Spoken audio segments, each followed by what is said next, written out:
सुमन sir आपके साथ तो एक साथ कर।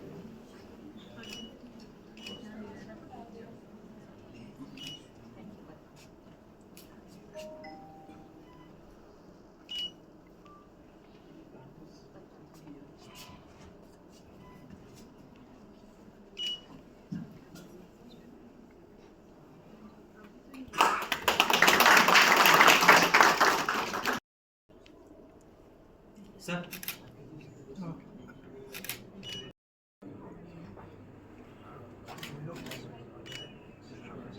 सचदेवा जी, श्री प्रमोद सचदेवा जी। उपाध्यक्ष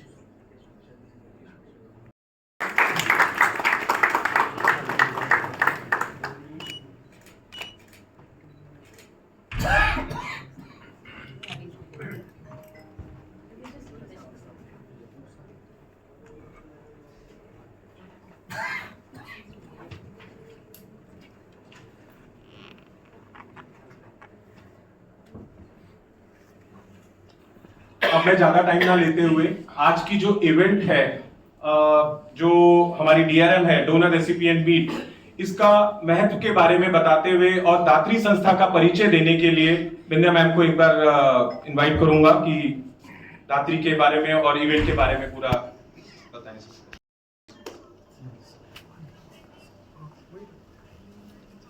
तो हम चल ही नहीं सकते सर।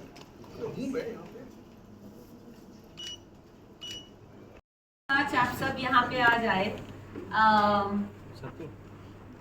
सैटरडेज अब तो सबके लिए ज़्यादा इम्पोर्टेंट हो गया है, क्योंकि आई थिंक वो सैटरडे संडे जैसे शुरू होता है हमारा time with our family starts. We try to do all the things that we've been postponing along the week. So thank you so much for taking the time to be a part of the celebration with us. So on behalf of Datri and our partner organizations, Metro Cancer Institute and Mahavir International, I welcome you all to this very special celebration.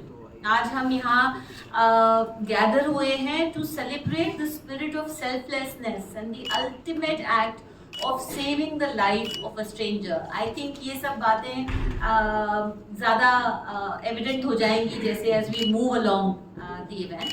But before we start about the event, मैं आपसे I would like to introduce Datri Blood Stem Cell Donors Registry.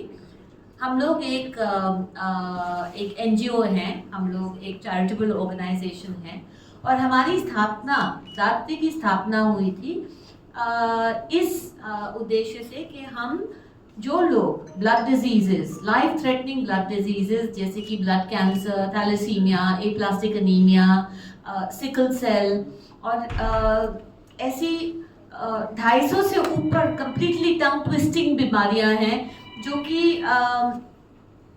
which are very very critical but which can be cured.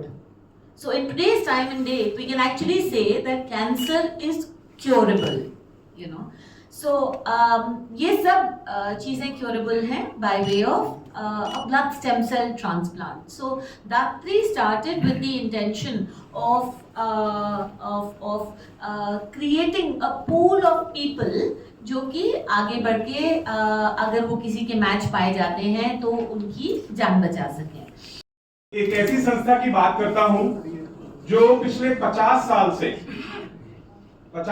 से सेवा में, और कोई ऐसी field नहीं होगी, कोई ऐसा क्षेत्र नहीं होगा जहां पे उस संस्था का नाम नहीं आएगा। समाज के लिए संस्था के लोग दिन रात लगे रहते हैं। उस संस्था का नाम है हमारी महावीर इंटरनेशनल।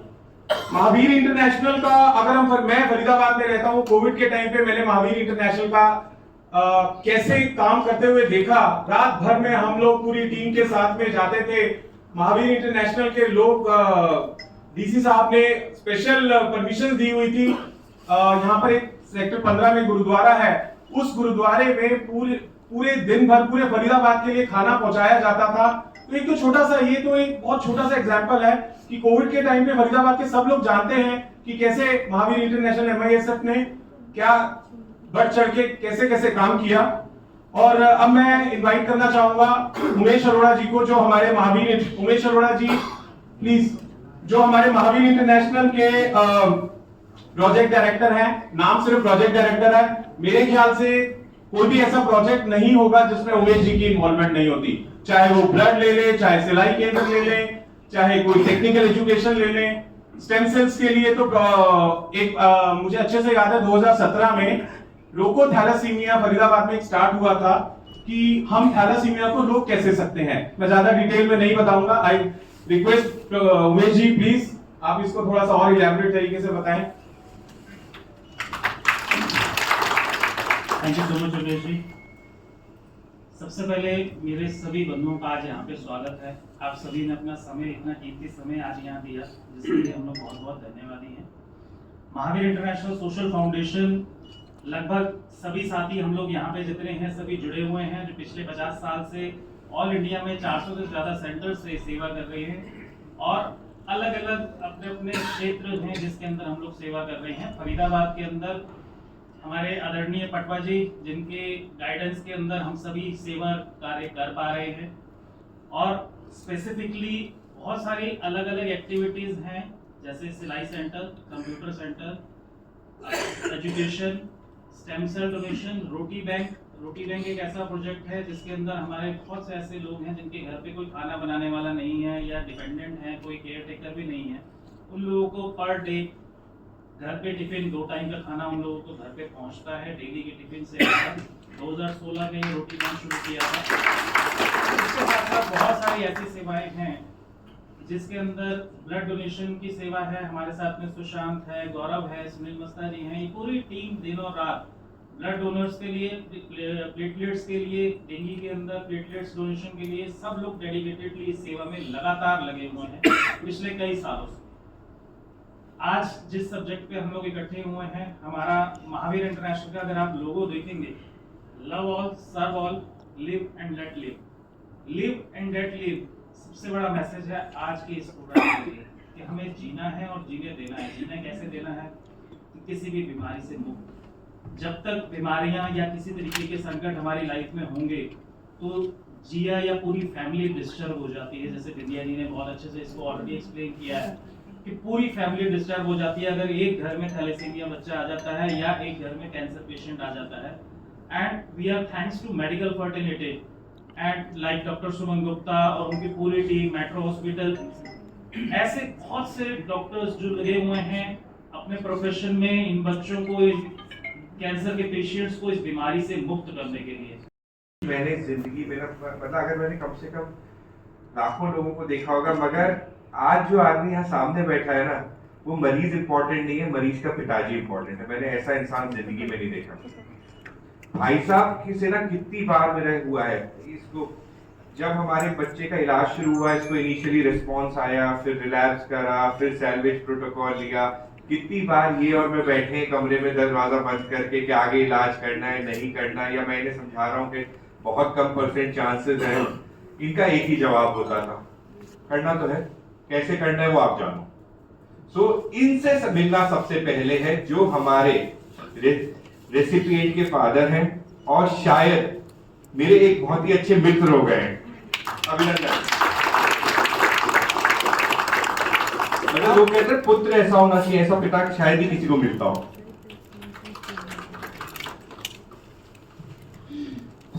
ईशान अभी तो खूब लड़ाइयां हुई हैं। ईशान तब वैसे भी टीनेजर था तो लड़ने लगता था, हर बात पे गुस्सा हो जाता था, लड़ता था। मगर हाँ, शायद ये जर्नी बहुत ही पेनफुल रहती है फैमिली के लिए, क्योंकि जैसे विद्या जी ने भी बोला और सब जानते हैं, cancer does not cause damage to individual, it causes damage to the family. तो ऑन्कोलॉजी में जितना दुख दर्द परिवार को होता है, शायद उतना मरीज को खुद भी नहीं होता जितना बाकी लोग सफर करते हैं। अक्यूट ल्यूकीमियास एक रेयर कैंसर्स हैं, मगर एक ऐसे कैंसर हैं जो काफी ज्यादा एग्रेसिव फॉर्म में होते हैं, या जिनको हम लोग डबलिंग टाइप बोलते हैं। एक दिन से दूसरे दिन में कैंसर कितना होता है, ब्लड कैंसर्स रफली 48 आवर्स में डबल हो जाते हैं कैंसर सेल्स। तो इसमें टाइम एसेंस है ट्रीटमेंट में। ईशान का ट्रीटमेंट शुरू हुआ, अब तो शायद मुझे डेट्स और टाइम भी नहीं याद होंगे। सो इसका ट्रीटमेंट शुरू हुआ 27 मार्च को, इसे याद है। सो हम लोगों ने काफी लंबी एक जर्नी करी, जब समय आया बोन मैरो ट्रांसप्लांट की डिस्कशन का, जब फर्स्ट रिलैप्स था, तो सबसे पहले हम लोगों ने HLA टेस्टिंग शुरू करी। अब इंडिया में क्या प्रॉब्लम है, इंडिया में बहुत सारी कैंसर रजिस्ट्रीज हैं मगर सब अलग अलग चल रही हैं। तो सबसे पहले आज बिंदिया मैम है, हम लोग चाहते हैं एज डॉक्टर्स कि सारी रजिस्ट्रीज का डेटा शेयरिंग नेशनल लेवल पे हो, जिससे 6 लाख इनके पास है, 50,000 किसी के पास है, 2 लाख किसी के पास है, ये एक साथ होंगे तो शायद एक जगह सर्च करना आसान होगा। इसीलिए शायद हमारे से आगे इंटरनेशनल रजिस्ट्रीज है जिनमें बड़ा ही सिंपल सिस्टम है। आज मेरे पास उन रजिस्ट्रीज की की है कि जैसे वो बैंक वाले की नहीं आती सर कि अकाउंट की पासवर्ड, चेकबुक रजिस्टर करने वाली, उस तरह से कीज हैं। हम लोग उनकी वेबसाइट पे जाते हैं, HLA प्रिंट डालते हैं, की का कोड डाल देते हैं, हमें पता चल जाता है दुनिया में कितने मैचेस हैं। तो एक चीज ये है। फिर मतलब मैंने डेंगू वगैरह का टेस्ट कराया था, तो उसमें मेरे TLC बड़े हुए आए थे बहुत ज़्यादा, आई थिंक 1,45,000। तब मैं सहोदया सेक्टर 19 गया था, फिर वहाँ से उन्होंने मेरे को ट्रांसफर किया था डॉक्टर सुमन गुप्ता को, फिर मैं इनके पास आया था, देन मेरे को पता चला था नॉर्मल फीवर रहता था और कुछ नहीं तो रहता था। जब एकदम से पता चला तो मतलब what was your first reaction as a patient? Obviously as parents उनके रिएक्शंस अलग रहे होंगे, बट एज अ पेशेंट क्या रजिस्टर भी किया था? मतलब अनबिलीवेबल था, मतलब कुछ समझ में ही नहीं आ रहा था कि ऐसे कैसे हो गया। मैं तो स्पोर्ट्स में रहता हूँ बहुत, कभी कुछ ऐसा नहीं। कौन सी क्लास में थे ईशान उस टाइम? 12th क्लास में था सर, 12th के बोर्ड चल रहे थे। हाँ जी, मेरा शायद एक एग्जाम रह भी गया था क्योंकि मैं एडमिट कर दिया था 1 जनवरी मेरे को 27 मार्च 2019 में। तो मतलब बहुत ही ज़्यादा मतलब बिलीव ही नहीं हो रहा था। और आपकी मम्मा अगर शेयर करें कि मतलब सबसे बड़ा शौक होता है अगर अपने बच्चे को कुछ, मेरे ख्याल से इससे बड़ा मुश्किल काम जिंदगी में कोई नहीं। तो आप कैसे आपने उस न्यूज़ को लिया और सोच ही नहीं पा रहे थे कि क्या करेंगे, कुछ नहीं सोच पा रहे थे कि क्या करेंगे। वो आए थे, रिपोर्ट आई शाम को, तो डॉक्टर ने मेरे को बुलाया था कि आप आइएगा। तो मैं डॉक्टर साहब से मिला, तो अभी अपना, तो उन्होंने मेरे को बोला कि आपके बेटे को ब्लड कैंसर है। तो आप बिलीव नहीं करोगे कि मतलब मैं पैरों से जैसे जमीन खिसक गई हो, इस तरह से मेरे साथ हुआ। मेरे से रात काटनी भारी होगी उस टाइम पे।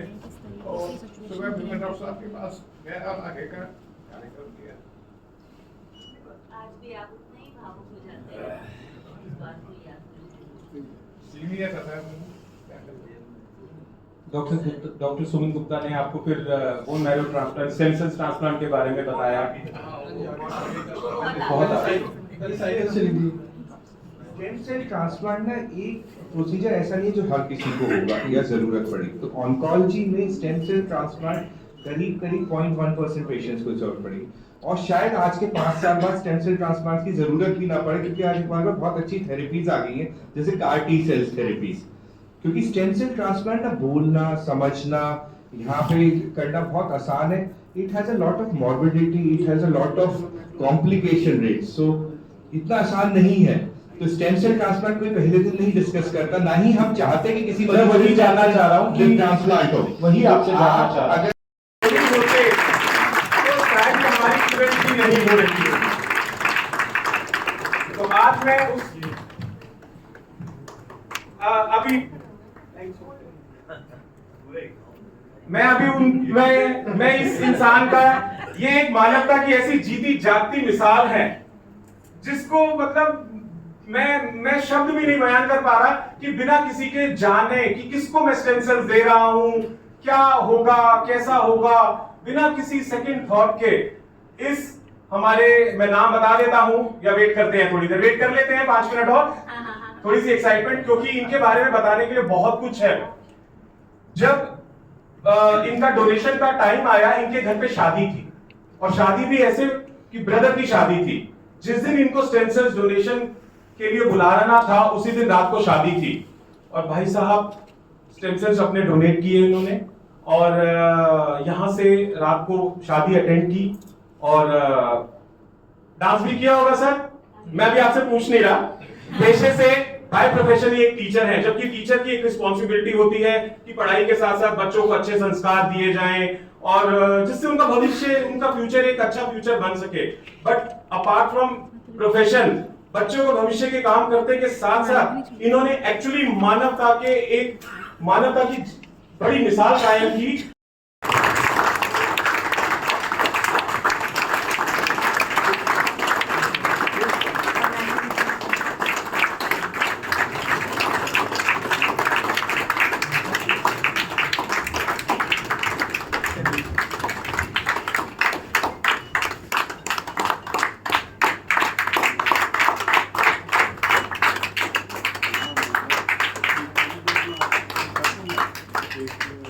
आप तो देवलोक के ऊपर हुए परिंदे हो, कोई आम आदमी नहीं हो। देवलोक तो खड़े हुए।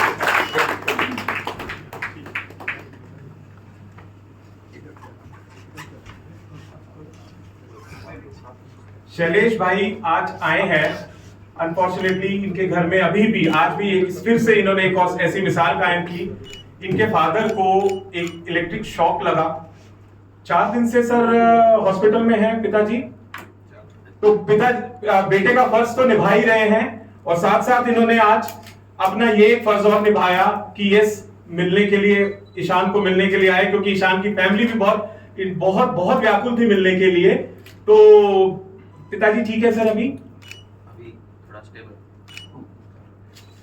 भाई एक बार मैं आपको सर पहले तो मैंने लाइफ के अंदर जब से डोनेशन किया था तब मैंने कोई ऐसा एक फीलिंग हो रहा था कि चलो इस लाइफ में एक चीज़ अच्छी कर दी हमने, कि हमारा जो जीवन है भगवान ने यहाँ पे मुझे भेजा है, तो मैंने उसका एक नतीजा था वो प्रूव कर दिया।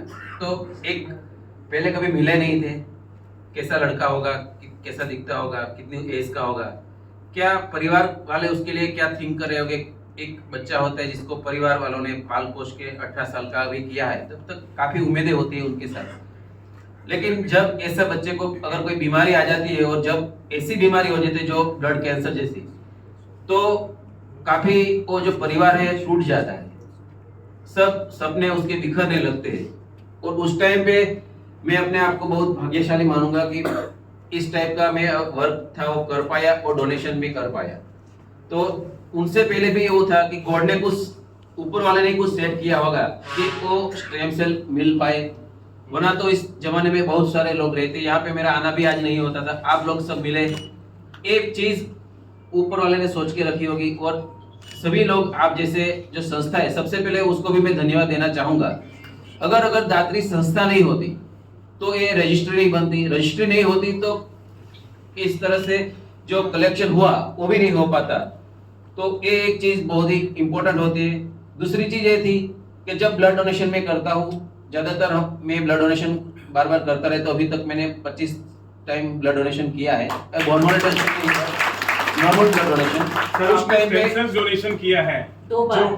और एक चीज और बताना चाहूंगा कि हमारे लोगों को तो भगवान ने एक बार भी मौका नहीं दिया, शैलेश भाई को भगवान ने 2-2 बार मौका दिया। अब तक कोरोना मैंने 2021 में भी वंस अगेन एक बार बोन मैरो डोनेशन किया था, बट उस टाइम पे जब सलाइवा लिया गया था तो मुझे पता भी नहीं था, चलो दे दिया, ऐसे गए थे। फिर फोन आया मेरे पर कि आपका ये मैच हुआ है। तो उस टाइम पे कुछ इतना पता नहीं था कि बोन मैरो डोनेशन क्या होता है, किस तरह से चलता है। लेकिन चलो उसने बताया कि भी इस तरह से एक पेशेंट है, उसकी एज 18 साल की है और एक लड़का है वो फरीदाबाद का है, बस इतना ही मुझे बोला गया था। वो ना ही मैंने कभी उसको जानने की ज्यादा कोशिश की भी, वो क्या करते हैं, उसके पापा क्या करते हैं। बस मैंने ऐसा सोचा कि चलो किसी की लाइफ बच रही है, मेरे से किसी का भला हो रहा है, तो इनसे बड़ी चीज क्या हो सकती है। यही सोच के मैंने परिवार वाले को नहीं पूछा था, किसी को भी नहीं पूछा था, मैंने डिसीजन ले लिया। अगर फिर जहाँ पे ट्रांसप्लांट होना था, जाना था, उससे पहले सब बॉडी चेकअप हुआ था। तो बाद में जब शादी थी उस दिन तो पापा मम्मी सब बोल रहे थे कि अभी शादी का है माहौल है, अभी पहले वो करेंगे, बाद में वो उसको भी कैंसिल कर दो। फिर मैंने सोचा कि भाई वो शादी तो वैसे भी हो ही जाएगी, लेकिन अगर इस टाइम पे नहीं हुआ तो एक बच्चे की जान भी खतरा हो सकता है। तो उस टाइम पे मैंने थोड़ा ट्रेनिंग ले लिया। फिर प्रभु ने भी मेरा प्रार्थना स्वीकार कर लिया। उस दिन मेरे को कुछ हुआ नहीं है, वैसे भी आज तक अभी मैं फिट हूँ, कोई प्रॉब्लम नहीं है। After 2 time donation of bone marrow I am very fit, nothing feels illness anything, कोई प्रॉब्लम नहीं है। नहीं, कोई प्रॉब्लम्स नहीं है। तो और जो कलेक्शन प्रोसेस था उसमें क्या आप अच्छे से सपोर्ट किए गए थे? क्या आपको अच्छे से सपोर्ट मिला दात्री की टीम से, डॉक्टर्स से? क्योंकि 100% मैम, दात्री की टीम से 100% सपोर्ट मिला, डॉक्टर की टीम से 100% सपोर्ट मिला। जब भी मैं कोई भी डाउट होता था, कॉल करता था, तुरंत मुझे उसका सेटिस्फेक्शन आंसर मिलता था। और आफ्टर डोनेशन के बाद अगर कुछ मैंने बोला तो उसके बाद भी काफी फॉलो किया गया था, रिपोर्ट किया गया था। मतलब हमारे लिए बहुत से अच्छे से सभी अरेंजमेंट हो गई थी और किसी भी तरह की कोई कॉम्प्लिकेशन वगैरह नहीं, ऐसी कोई कॉम्प्लिकेशन नहीं हुई। और मैं एक मैसेज ये भी देना चाहूंगा कि यहाँ पे जितने भी लोग बैठे हैं, कम से कम चलो उसने भी रजिस्ट्री करवा ली है तो कोई बात नहीं है, अगर नहीं भी करवाई, कोई संस्था से जुड़े हुए, कोई अगर उसके फैमिली से जुड़े हुए, तो एक परिवार जितने भी लोग बैठे उनके परिवार में मेरे ख्याल से 5, 10, 15 लोगों को तो उनको पहचानते ही होंगे। तो वो लोग भी अगर रजिस्ट्री करवा लेंगे तो बाय चांस कभी भी वो रजिस्ट्री में से कोई एक मैच मिल सकता है और किसी की जान बच सकती है और ये बहुत बढ़िया चीज होगी।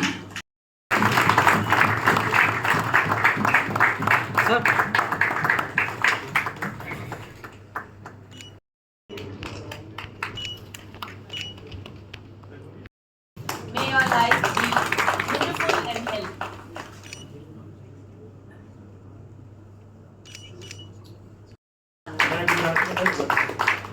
मैं गुजरात में अहमदाबाद में रह के चुका हूँ 2.5 साल तक और एग्री का ही काम वहाँ देखा था मैंने JBM ग्रुप से, तो इस तरह से आपके साथ बहुत अच्छा लगा। और thanks doctor Sumant and Yogesh particularly to make me available here, thank you very much.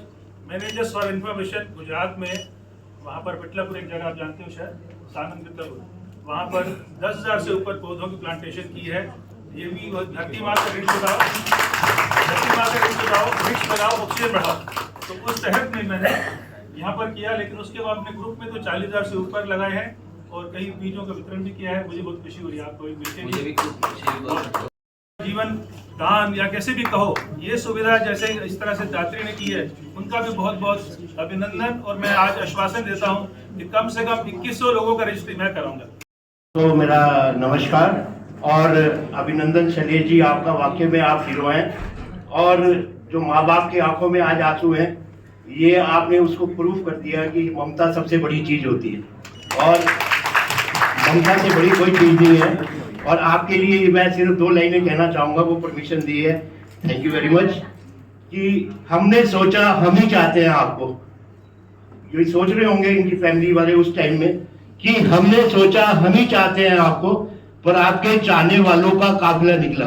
काफिला मतलब ये सारे लोग जो आपने, कि हमने सोचा हम ही चाहते हैं आपको, पर आपके चाहने वालों का काफिला निकला। और सोचा शिकायत करें उस खुदा से, पर वो भी आपको चाहने वाला निकला। और मैं सच में कह रहा हूँ कि वह आपने जो हौसला रखा है, जो मंजर आज आया है, जो वो वाकई में बहुत बढ़िया मंजर है कि रख हौसला वो मंजर भी आएगा। वो मंजर आया है कि आपने हौसला रखा, सबने, फैमिली ने, परिवार ने। जो आपने कहा, मैम ने बहुत अच्छा कहा कि परिवार टूटता है, तो लेकिन आपने हौसला रखा कि रख हौसला वो मंजर भी आएगा और प्यासे के पास चल समंदर भी आएगा और थक कर ना बैठे मंजिल के मुसाफिर, मंजिल भी मिलेगी और मिलने का मजा भी आएगा। तो आज आपको मजा आ रहा होगा। और इसमें सबसे बड़ा रोल डॉक्टर साहब का है, जो, और सबसे बड़ा रोल दात्री का है, जिन्होंने ये प्रोवाइड किया और आपको एक नया जीवन दान दिया।